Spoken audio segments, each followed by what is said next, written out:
Hello students, मैं Bhupesh sir स्वागत करता हूं आपका अपना यूट्यूब चैनल ऑनलाइन क्लासेस में। चलिए आज क्लास 10th का जो है मैथ का प्रश्नावली 7.1 का जिसका नाम है निर्देशांक ज्यामिति का ही चैप्टर है, इसका 6ठा नंबर प्रश्न पे आज चर्चा करने वाले हैं। इससे पहले जितने भी प्रश्न हैं और इससे संबंधित जितने भी सूत्र थे पीछे वाले वीडियो में हम लोग अपलोड कर दिए हैं। यदि आप लोग उसको नहीं देखे होंगे तो मेरे चैनल के माध्यम से जा करके उसमें मैथ का प्लेलिस्ट दिया गया है, उसमें जा करके शुरू से अंत तक सारे मैथ का वीडियो देख लीजिए और अच्छा लगे तो लाइक एंड शेयर ज़रूर करें। तो आज जो है हम प्रश्न पर चर्चा करने वाला छठा है। ये छठा कह रहा है कि निम्नलिखित बिंदुओं द्वारा बनने वाले चतुर्भुज का प्रकार यदि कोई है तो बताइए तथा अपने उत्तर के लिए कारण भी दीजिए। देखिए यहाँ पे बिंदु दिया है, निम्नलिखित बिंदु दिया है, 1 2 3 4 बिंदु दिया है। ये चारों बिंदुओं द्वारा बनने वाले चतुर्भुज का प्रकार बताना है और अपने उत्तर के लिए कारण भी देना है कि वह कौन सा चतुर्भुज है, तो क्यों ऐसा चतुर्भुज है। यदि आयत है तो वह क्यों आयत है, चतुर्भुज के यही सब प्रकार होते हैं। और समचतुर्भुज है तो वह क्यों समचतुर्भुज है। तो कारण देने के लिए सबसे पहले हमको चतुर्भुज के बारे में जानकारी होना बहुत ज़रूरी है। तो चलिए आज जो हम सबसे पहले चतुर्भुज के बारे में जानकारी दे देते हैं। तो देखिए सबसे पहले हम चर्चा करेंगे चतुर्भुज किसे कहते हैं।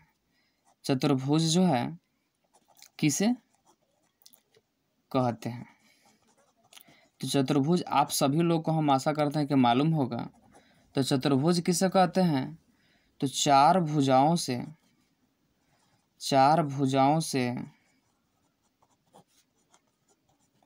घिरी हुई आकृति को क्या कहते हैं, चतुर्भुज कहते हैं। चार भुजाओं से घिरी हुई आकृति को क्या कहते हैं, चतुर्भुज कहते हैं। देखिए कैसा चतुर्भुज होता है, एक भुजा हो गया, दो भुजा हो गया, तीन भुजा हो गया, चार भुजा हो गया। चार भुजा हो गया, इसको हम चतुर्भुज कह सकते हैं। किसी प्रकार भी ऐसे भी हो सकते हैं, 1 2 3 4। ये सब क्या है, ये सब जो है चतुर्भुज ही है। ये सब क्या है, चतुर्भुज है। ये सब को हम चतुर्भुज इसलिए बोल सकते हैं क्योंकि चार भुजा से घिरे हुए हैं। तो इस प्रकार के आकृति को जिसमें चार भुजा हो उसे क्या कहते हैं हम, चतुर्भुज। तो चतुर्भुज तो सबका अलग अलग आकार है, तो अलग अलग आकार के अनुसार उसका अलग अलग नाम दिए गए हैं। तो चतुर्भुज जो है मुख्यतः 5 प्रकार के होते हैं। चतुर्भुज जो है वह कितने प्रकार के होते हैं, चलिए इसको यहाँ से लिख लेते हैं, इस क्वेश्चन को बाद में हम बताएंगे। तो सबसे पहले देखिए चतुर्भुज मुख्यतः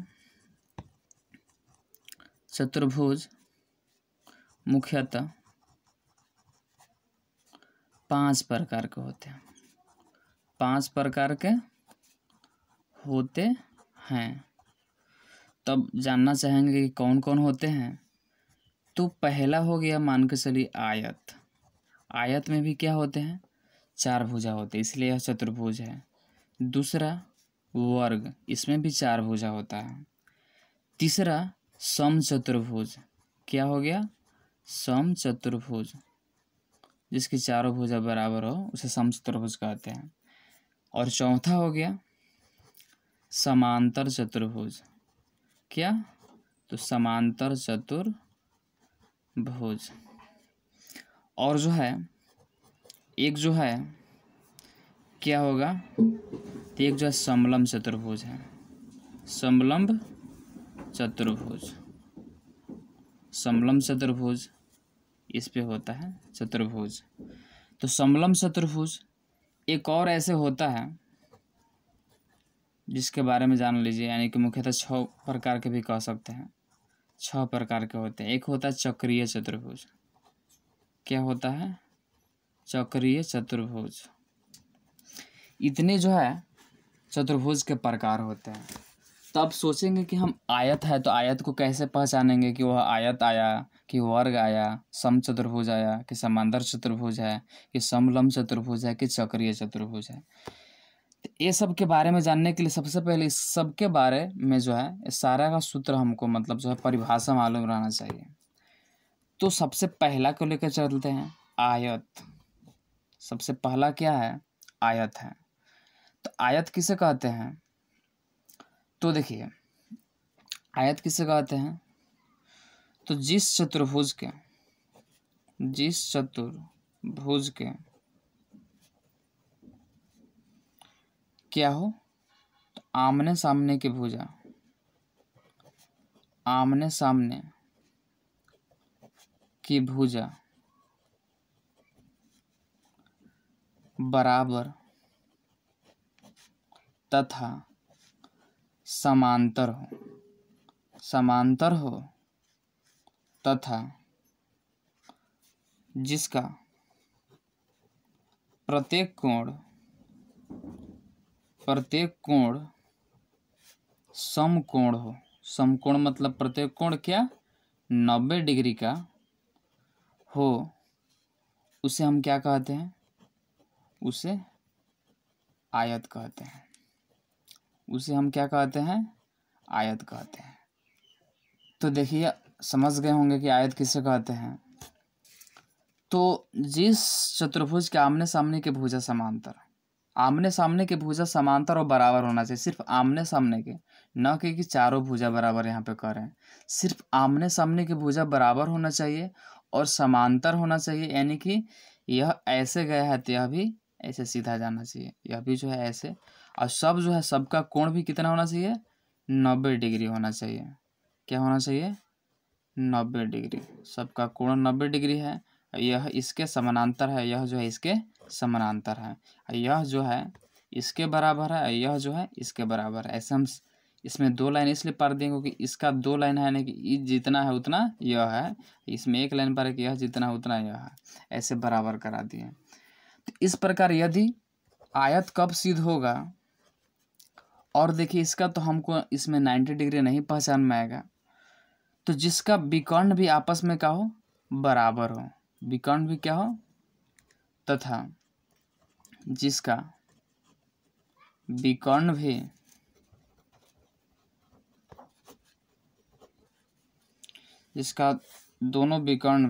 दोनों विकर्ण भी आपस में क्या हो? बराबर हो, उसे क्या कहते हैं? चतुर्भुज यानी कि आयत कहते हैं। तो देखिए इसमें हमको 90 डिग्री तो इसमें सिद्ध नहीं कर पाएंगे। ये जो निर्देशांक दिया है इससे हमको सिर्फ दूरी ज्ञात कर सकते हैं।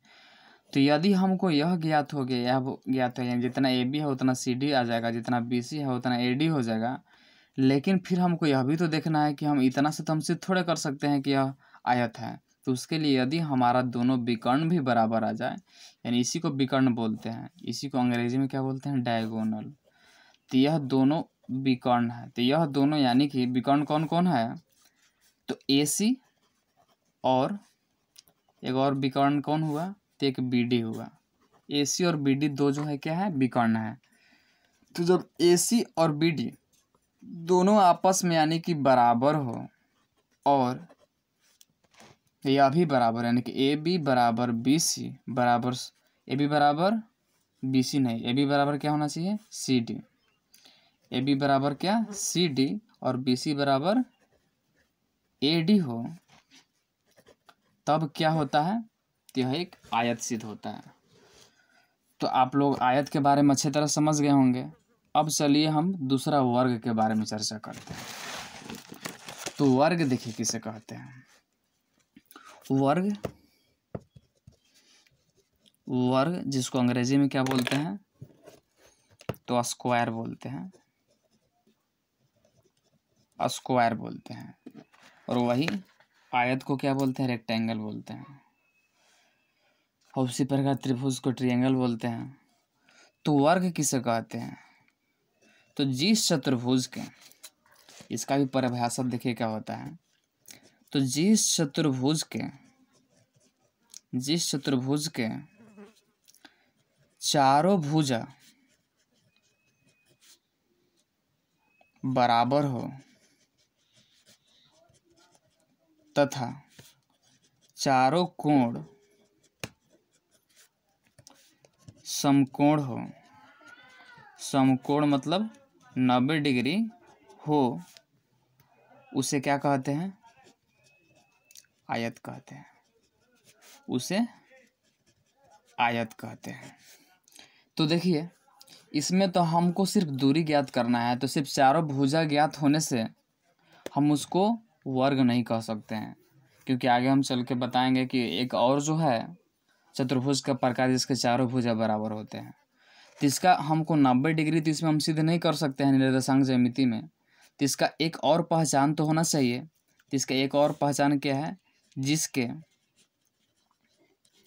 दोनों विकर्ण भी क्या हो, विकर्ण भी आपस में क्या हो, तो आपस में बराबर हो। जब दोनों विकर्ण आपस में बराबर हो और जिसके चारों भुजा बराबर हो तो उसको हम कन्फर्म कह सकते हैं कि वह क्या है, एक वर्ग है। तो देखिए ऐसे यह चारों भुजा आपस में बराबर दिखाई दे रहा है। देखिए यह चारों भुजा आपस में बराबर है, जितना ई है इतना ए है, जितना बी सी है उतना सी डी है, जितना सी डी है उतना ए डी है। लेकिन इतना से हम इसको नहीं कह सकते हैं कि यह एक वर्ग है। इसके लिए हमको एक और जांच करना होगा कि जितना AC है उतना BD होना चाहिए, यानी जितना विकर्ण AC है उतना विकर्ण क्या होना चाहिए, BD होना चाहिए। इस प्रकार है यदि हमको जब AB बराबर BC बराबर CD यानी सब बराबर हो, CD बराबर क्या, AD यानी सब बराबर हो, तथा विकर्ण ये भुजा है, इसको क्या नाम दिए हैं, भुजा, यह सब भुजा इसको बोलते हैं। और जब जब विकर्ण भी बराबर हो, विकर्ण कौन हो गया, AC बराबर BD, जब यह सब बराबर हो तब हम उसे क्या कहते हैं, तो उसे हम वर्ग कह सकते हैं। चलिए अब आगे जो है ये दूसरा नंबर तो हो गया, अब तीसरा पर चर्चा करते हैं। तीसरा है समचतुर्भुज। आप इससे मालूम चल जाएगा कि समचतुर्भुज किसे कहते हैं। यह भी जो है थोड़ा सा मिलता है स्क्वायर की तरह, वर्ग की तरह।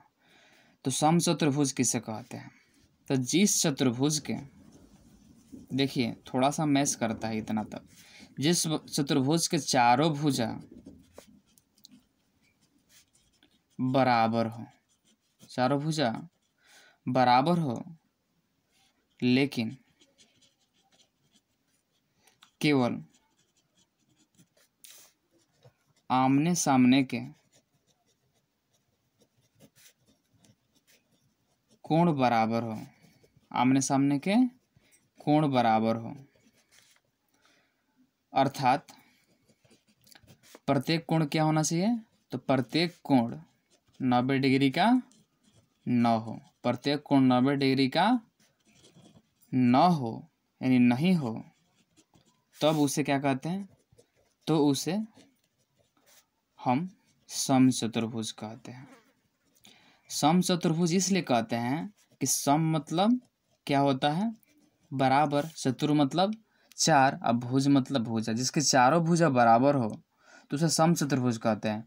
वर्ग भी समचतुर्भुज है, लेकिन देखिए इसको हम समचतुर्भुज नहीं कह सकते हैं क्योंकि इसका प्रत्येक कोण 90 डिग्री होता है, तो उसको हम वर्ग कह सकते हैं। दोनों में डिफरेंस यही है कि यदि 90 डिग्री प्रत्येक कोण हो तो वह आयत वर्ग हो जाएगा, और यदि जिसकी चारों भुजा बराबर हो लेकिन आमने सामने के कोण बराबर नहीं हो, यानी कि सभी कोण 90 डिग्री का नहीं हो, तो उसे हम क्या कह सकते हैं, तो समचतुर्भुज कहते हैं। लेकिन देखिए इसमें हमको सिर्फ दूरी ज्ञात कर सकते हैं, तो चारों भुजा तो ज्ञात हो गया, लेकिन हम चारों कोण से हम नहीं पता कर सकते हैं, क्योंकि यहाँ पे चारों कोण हम इस जो है निर्देशांक ज्यामिति में ज्ञात नहीं करना रहता है, तो और कुछ पहचान होना चाहिए।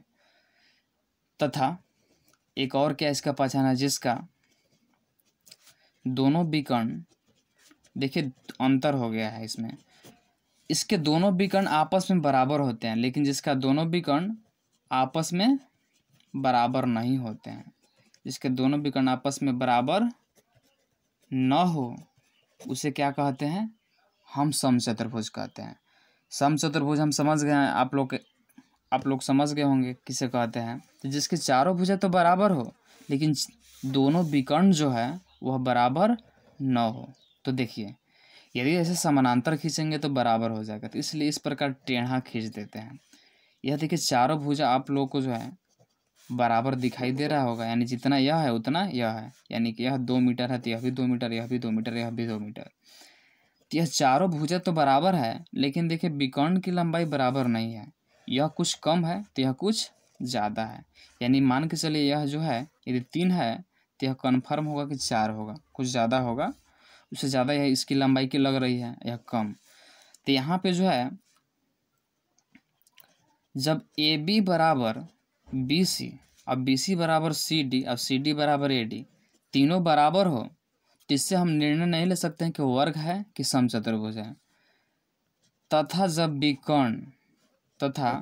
जब विकर्ण क्या हो, विकर्ण कौन कौन है, तो ए सी किसके बराबर नहीं होना चाहिए, दूसरा विकर्ण के, यानी कि बी डी के बराबर नहीं हो, तब उसे हम क्या कहते हैं, समचतुर्भुज कहते हैं।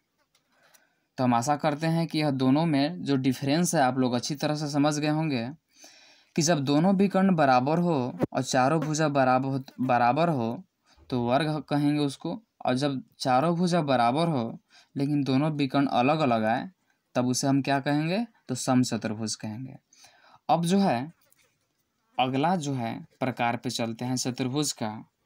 तो चौथा है समांतर चतुर्भुज। क्या है, समांतर चतुर्भुज। तो देखिए समांतर चतुर्भुज किसे कहते हैं, तो जिस चतुर्भुज के आमने सामने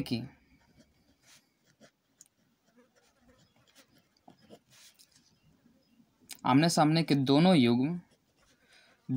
युग्म समांतर हो, क्या हो, समांतर हो, उसे हम समांतर चतुर्भुज कहते हैं। उसे हम क्या कहते हैं, समांतर चतुर्भुज कहते हैं। ठीक है, जिस चतुर्भुज के आमने सामने के दोनों युग्म जो है, आमने सामने के भुजा के दोनों युग्म क्या हो, समांतर हो, उसे हम क्या कहते हैं, समांतर चतुर्भुज कहते हैं। इसमें जो है इसको हम समांतर, यानी जब हो दोनों युग्म जो, तो इसमें दोनों समांतर, यानी कि दोनों समांतर भी होता है, दोनों क्या होता है, बराबर भी होता है, समांतर हो और बराबर भी हो। इसमें देखिए इसमें दोनों विकर्ण आपस में क्या होते हैं, तो आपस में बराबर नहीं होते हैं, आपस में बराबर नहीं होते हैं, बल्कि ये दोनों विकर्ण जो है आपस में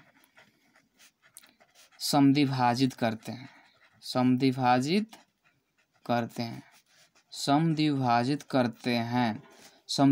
करते हैं का मतलब, यानी कि दोनों विकर्ण आधा आधा भागों में बट जाते हैं। देखिए इसका फिगर कैसे होगा, इसका फिगर जो है ये थोड़ा मान के चलिए ज़्यादा लंबाई का है, तो जितना लंबाई का यह है उतना लंबाई का यह भी होना चाहिए। तो इसमें देखिए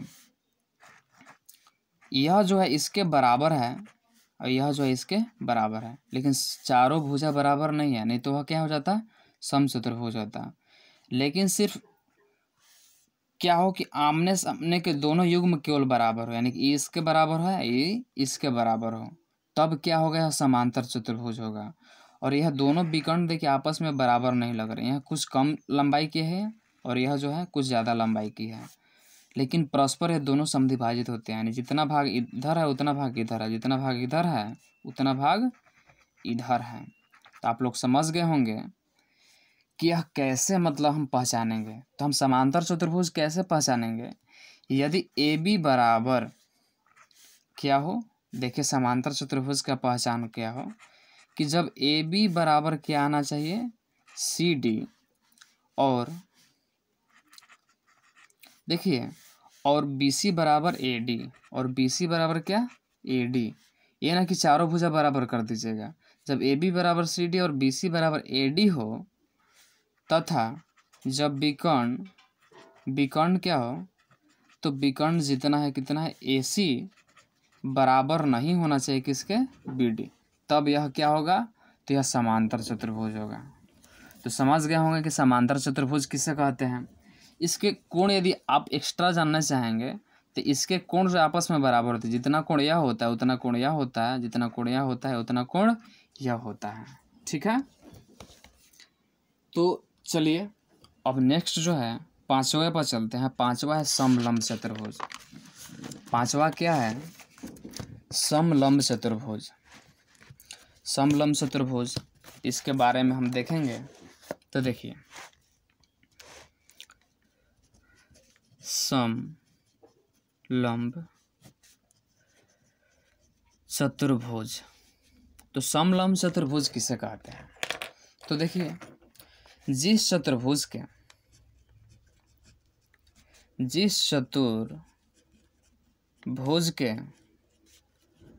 आमने सामने के एक युग्म समांतर हो, क्या हो, एक युग्म समांतर हो, उसे हम समलंब चतुर्भुज कहते हैं। समलंब चतुर्भुज कहते हैं। देखिए कैसे, तो जिस चतुर्भुज के आमने सामने के एक युग्म मतलब क्या होता है, एक जोड़ा।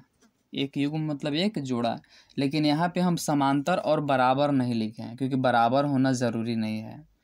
इसमें जो है, जो पहले वाला था यानी कि समांतर चतुर्भुज में आमने सामने की भुजा समांतर भी होती थी, बराबर भी होती थी, लेकिन इसमें जो है आमने सामने का एक युग्म तो समांतर है लेकिन दोनों बराबर नहीं हो सकते। जैसे देखिए, यह इतना लंबाई का है, मान के चलिए 2 मीटर की है, तो यह जो है 6 मीटर का है, तो यह दोनों आपस में क्या है, बराबर नहीं है लेकिन दोनों समांतर हैं।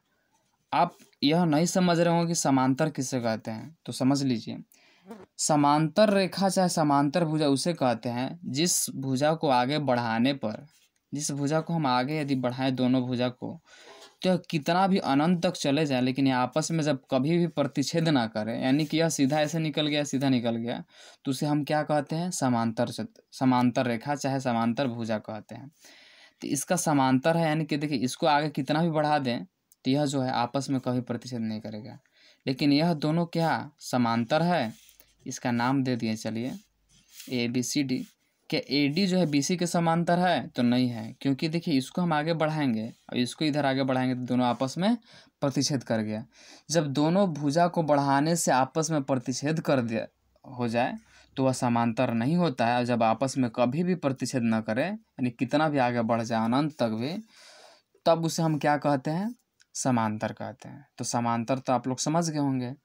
तो इसका समांतर की जगह बराबर इसलिए नहीं किए क्योंकि यह 2 है और यह 6 हो जा रहा है, तो इसका सिर्फ आमने सामने की भुजा तो समांतर है, लेकिन क्या है, यह दोनों बराबर नहीं है। तो ठीक है, तो देखिए इसका और पहचान है कि इसके जो आमने सामने के कोण बराबर नहीं होते हैं, इसके जो है संगत कोण बराबर होते, संगत कोण का योग जो है कितना होता है, 180 होता है। यानी इसमें जितना कोण यह होता है, यदि ये दोनों कोण को जोड़ा जाए, यानी कोण A प्लस कोण D को जोड़ा जाए तो कितना होता है, 180 होता है। और यदि कोण B और C को जोड़ा जाए तो यह भी कितना होता है, तो B और C की जगह कितना होता है, 180 होता है। इसके विकर्ण भी जो है देखिए आपस में बराबर नहीं होते हैं। इसके विकर्ण भी जो है आपस में क्या होते हैं, आपस में बराबर नहीं होते हैं। तो आप लोग समझ गए होंगे, यानी कि जितना AC है उतना बराबर BD नहीं होना चाहिए, और इसके भुजा भी जो है बराबर नहीं होते, यानी कि जितना AB है उतना BC नहीं होता है, जितना BC है उतना CD नहीं होता, जितना CD है उतना AD नहीं होता है। ज़रूरी नहीं है कि सब आपस में बराबर हों। ठीक है, तो यह समलंब चतुर्भुज है। अधिकतर इसके पहले जितने भी बताए हैं उसी पर आधारित जो है निर्देशांक ज्यामिति में पूछता है, क्योंकि इसका पहचान करना उतना आसान नहीं होता है, तो इसलिए यह नहीं पूछता है। अब चलिए छठा नंबर जो है चक्रीय चतुर्भुज। चक्रीय चतुर्भुज जो है आप लोग को प्रश्नावली 3 पॉइंट में पढ़ना है। तो चक्रीय चतुर्भुज किसे कहते हैं, इसका पहचान जान जाइए। तो जिस चतुर्भुज के सम्मुख कोणों का योग 180 डिग्री होता है। कितना होता है? 180 डिग्री होता है। उसे क्या कहते हैं?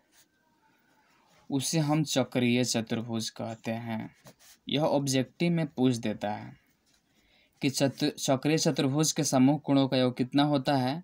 तो चक्रीय चतुर्भुज के समूह कोणों का योग कितना होता है? 180 डिग्री होता है। तो इसी को हम क्या कहते हैं? चक्रीय चतुर्भुज। देखिए चक्रीय चतुर्भुज जो है क्या होता है, यह अधिकांश वृत्त में ही होता है, वृत्त के अंदर खींचा जाता है। चाहे इसको आप कहीं भी खींच सकते हैं, लेकिन यह देखिए ऐसे होता है जब यह जो है यानी कि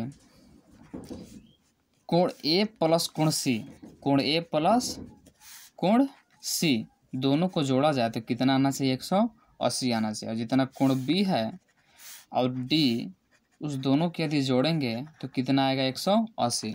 यदि यह दोनों कोण यानी कि इसको और इसको कोण को जोड़ने पर यदि 180 है और इसको जोड़ने पर 180 है तो उसको हम निश्चित रूप से कह सकते हैं कि वह क्या है? एक चक्रीय चतुर्भुज है। तो ऐसे जो हम सारे चतुर्भुजों के प्रकार को हम पहचानते हैं। तो हम आशा करते हैं कि सारे चतुर्भुज के प्रकार के बारे में आप लोग अच्छी तरह से समझ गए होंगे। तो चलिए इसका सिर्फ पहला नंबर प्रश्न को हम बताते हैं। इसके बाद जो है और 2 प्रश्न हैं, उसको आप लोग खुद से बना लीजिएगा। तो चलिए जो है हम पहला बताते हैं। पहला है, पहला उतारे थे लेकिन फिर से उतारना पड़ेगा। पहला दिया है -1 -2 1 0 -1 2 -3 0। इसको आप लोग जो है हमेशा सीरियल नंबर से ही लिखिएगा। इसको आप लोग ए मान लीजिएगा, इसको मान लीजिएगा बी, इसको मान लीजिएगा सी, इसको डी। तो इसको ऐसे लिख लीजिएगा, ऐसे मत मानिएगा। तो माना कि ए बराबर इसको मान लीजिएगा -1 -2, अब बी बराबर 1 0 और सी बराबर -1 2 और डी बराबर -3 और 0। तो हम चतुर्भुज ऐसे बना लेंगे समझने के लिए, ताकि विकर्ण कौन है और भुजा कौन है। तो ऐसे बना लिए ABCD। अब इसको हम जांच करेंगे। तो हमको जांच करने के लिए सबसे पहले भुजा की लंबाई ज्ञात करनी होगी, यानी कि AB BC CD AD चारों भुजा ज्ञात करेंगे। तो ये चारों भुजा यानी कि लंबाई है, तो लंबाई के ज्ञात करने के लिए हम जो है निर्देशांक ज्यामिति है, इसलिए दूरी सूत्र का प्रयोग करेंगे। तो दूरी सूत्र क्या होता है? AB बराबर रूट में x1 माइनस x2 का whole square plus y1 minus y2 का होल स्क्वायर होता है। इतना इसका सूत्र होता है। तो देखिए हमको जो है इसको यदि हम AB की दूरी निकाल रहे हैं, किसका निकाल रहे हैं? AB की दूरी निकाल रहे हैं, तो इसको x1 मान लेते हैं, इसको x2। इसका पहले का जो है x होता है, दूसरा का y होता है। तो पहला है दूसरा, इसलिए इसको पहला x1, इसको दूसरा x2, इसको y1, इसको y2। तो रूट में उसी प्रकार कर लेंगे। x1 की जगह -1 और x2 की जगह 1 है, तो -1 का होल स्क्वायर प्लस y1 की जगह कितना है? -2 और y2 की जगह कितना है? तो 0, तो 0 का स्क्वायर हो गया। अब इसको हम यदि करेंगे तो देखिए -1 तो -2 का स्क्वायर, अब -2 यहाँ भी है तो -2 का स्क्वायर। तो 2 दूना कितना हुआ? 4 हुआ, 2 दूना 4 हुआ, 4 4 कितना हुआ? रूट में 8 हुआ। 8 का वर्गमूल कितना होगा? तो 2√2 हुआ। उसी प्रकार हम BC निकालेंगे, क्योंकि सब भुजा ज्ञात करना ज़रूरी है, तभी तो हमको मालूम चलेगा कोई चतुर्भुज में से कौन प्रकार है। तो BC देखिए यही है। तो BC के लिए हम क्या करेंगे? बी और सी है तो इसको हम पहला इसको दूसरा मान लिए तो 1 में से इसको घटा लिए, इसका सूत्र होता है इतना माइनस इतना। तो इसको देखिए हम थोड़ा लॉन्ग विधि समझा देते हैं। तो 1 माइनस यहाँ पे 1 घटा रहे हैं तो इतना का स्क्वायर प्लस, देखिए चूंकि यह माइनस पहले से था इसीलिए इसको हमको कोष्ट में देना पड़ेगा, छोटी कोष्ट में देना पड़ा। उसके बाद 0 माइनस 2, 0 माइनस 2 का होल स्क्वायर। आप लोग चाहेंगे तो 1 यहाँ माइनस सूत्र में होता है और माइनस पहले से था यहाँ पे, तो माइनस माइनस डायरेक्टली यहाँ प्लस लिख सकते हैं, लेकिन समझाने के लिए यहाँ पे हम थोड़ा सा लिख दिए हैं। अगली बार से यदि आप लोग समझ गए होंगे, यदि यहाँ सूत्र में माइनस है और यहाँ पे खुद उसके बाद जो उतारने वाले हैं अंक उसके आगे माइनस हो तो डायरेक्टली यहाँ पे क्या लिख देंगे, प्लस लिख देंगे। तो चलिए इसको अब हम आगे करते हैं। तो -1, सॉरी देखिए -1 नहीं है यहाँ पे, क्या है 1 है।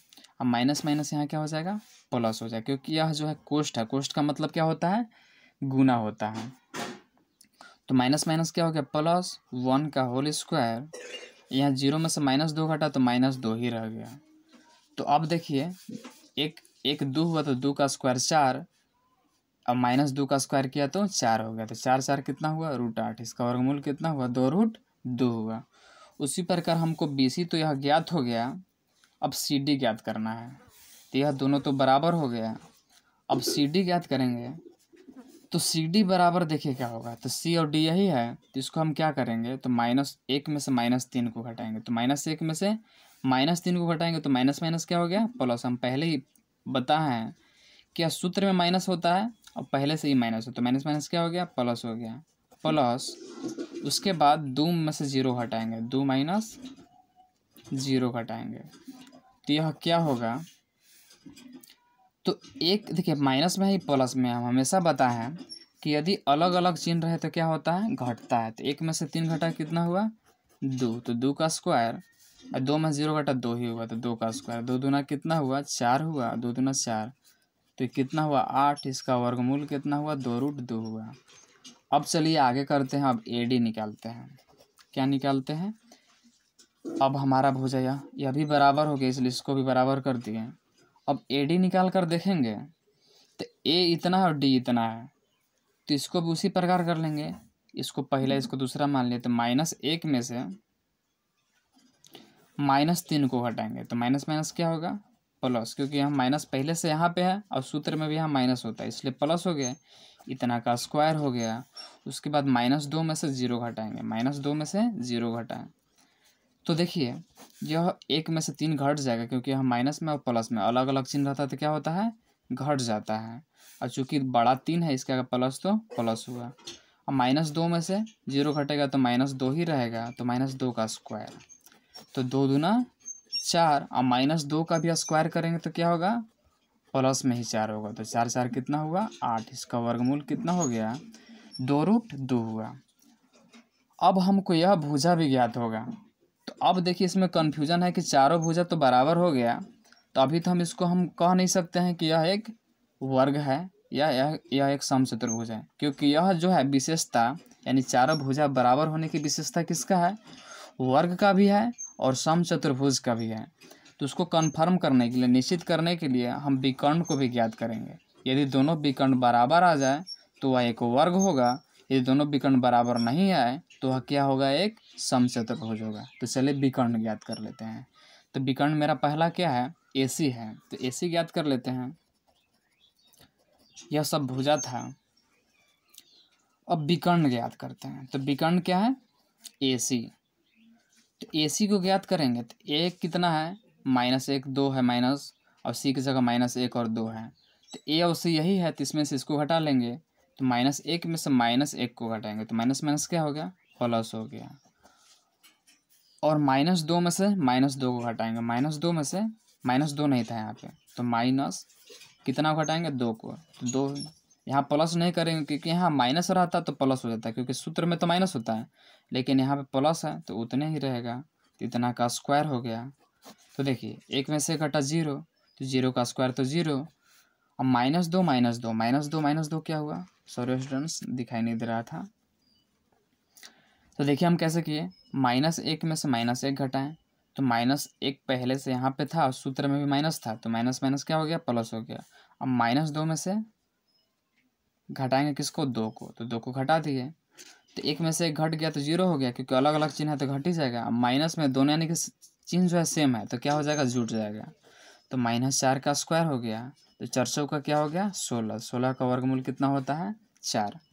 अब देखते हैं हम बी डी ज्ञात करके, तो बी डी ज्ञात करेंगे तो बी देखिए कितना है, बी की जगह 1 है तो 1 में से -3 को घटाएंगे, तो 1 में से -3 को घटाएंगे तो माइनस माइनस क्या हो गया, प्लस हो गया, प्लस 0 में से 0 घटाएंगे तो स्क्वायर करेंगे तो देखिए 1 और 3 कितना हुआ 4 हुआ, तो 4 का स्क्वायर और 0 का स्क्वायर किए तो 0 में से 0 घटेगा 0 ही रहेगा, तो 4 का स्क्वायर कितना हुआ 16, 16 का वर्गमूल कितना हुआ 4 हुआ।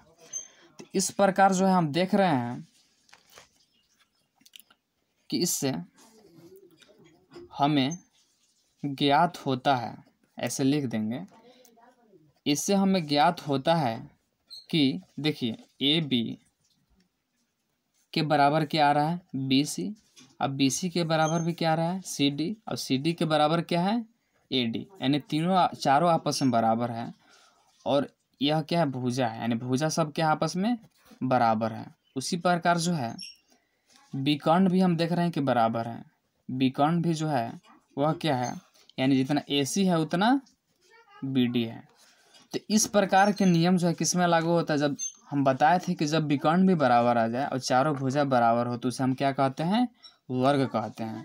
तो अतः इसे हम क्या कह सकते हैं, अतः यह एक क्या है, वर्ग के रूप में है, वर्ग के रूप में है। इस प्रकार जो है हमको निर्देशांक 4 दिया रहे हैं ऐसे, तो उसको हम ज्ञात कर लेते हैं। तो हम आशा करते हैं कि इस जो है प्रश्न को आप लोग अच्छी तरह से समझ गए होंगे। तो इसको जो है आप लोग वीडियो को पॉज करके रोक करके इसको नोट्स कर लीजिए, इसको बारी बारी से, और घर पे एक इसका दूसरा और तीसरा जो है खुद से रिवीजन करिए, यानी कि खुद से बनाइए। और हम बार बार बोलते हैं कि जितना हमारे वीडियो अपलोड किए गए हैं मैथ का चाहे और भी जो सब्जेक्ट का, तो उसका आप लोग फेयर कॉपी बना लीजिए, खास करके मैथ्स का, ताकि एग्ज़ाम के समय जो है आप लोग को मदद मिले। तो ठीक है स्टूडेंट्स, और यदि ये ज़्यादा बताएंगे तो यह वीडियो जो है ज़्यादा लॉन्ग हो जाएगा, तो इसका नेक्स्ट प्रश्न जो है आगे वाले वीडियो में लेकर आएंगे। आज के लिए बस इतना ही, धन्यवाद।